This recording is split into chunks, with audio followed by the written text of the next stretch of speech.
And so again, coming down to who I say that I am, my own core values, my mission, my vision for my family.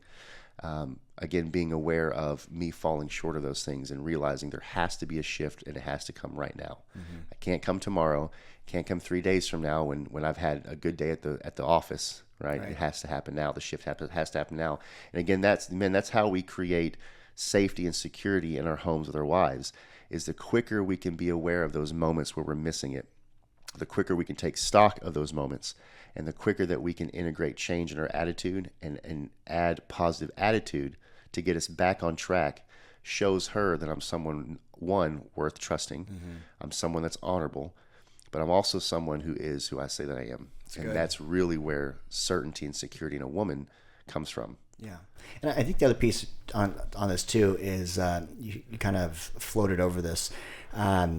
If your attitude and your effort is dependent on whether or not you have a good day at work, your life will always be a series of peaks and valleys that is externally dependent. It puts you out of control. And I know every single man listening to this wants to have a sense of control.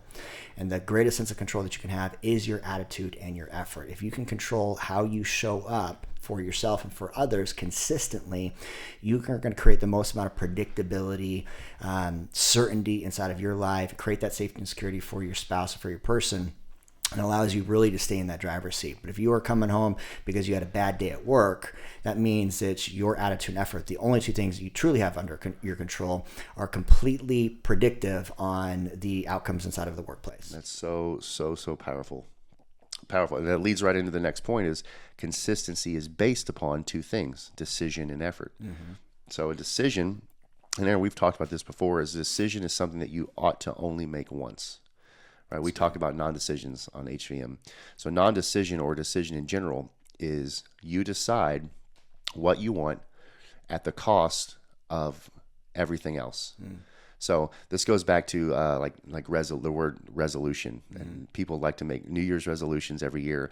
And how long do those typically last? Right. Like 2 weeks at best, because you think you've made a decision, but you're having to remake that decision every day. And as good as you think you are, it typically will last about 2 weeks. Right.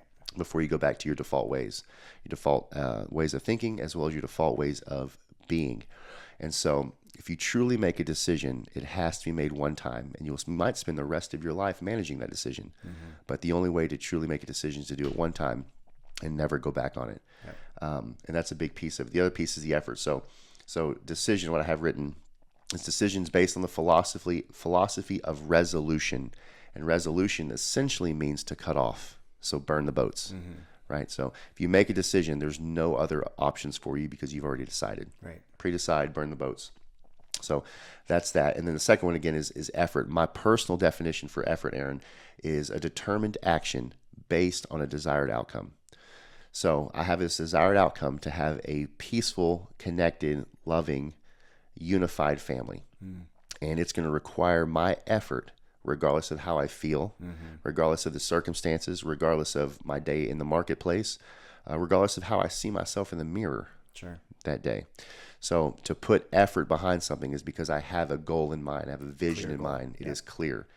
And that's the effort that it's going to require for me to build that. Again, and that's nothing to do with the waves of the storm beating on the hulls of my ship, that I stay in the direction that I say that I want to stay in, and not let the current and the wind shift me and shift the direction I'm going in. Because at that point, I just end up taking laps, and no man wants to get to the end of life and say, I've taken the same 72 laps over and over again, and I've gotten nowhere. Amen. That's regret. That's good. That's regret. So this is kind of going back to some conversation that Britt and I had in our just dialogue, but our decisions made our marriage. And so I know as a man, Aaron, that I'm not good enough to create my own future I desire for my family, that I truly need the influence and accountability of the outside. Right? So if I try to white knuckle things and say, I'm just going to do it on my own, I'm going to pull up my bootstraps and I've got to get it together and do it on my own, I'm only as good as I think that I am. Sure. And I'm not that good, regardless of how great people may see me. I need people in my life. So because it's a value of mine, last night I reached out to our group of 20 men and said, listen, I'm being a complete fart and I need you guys to step up and smack me around if it's necessary.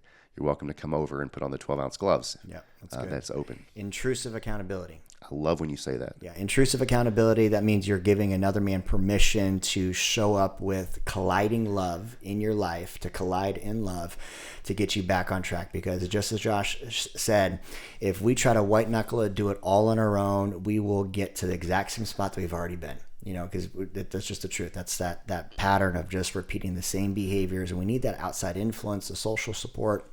We need the models of other great men to pull us out of it. But social accountability is such a powerful tool. Think about peer pressure, right?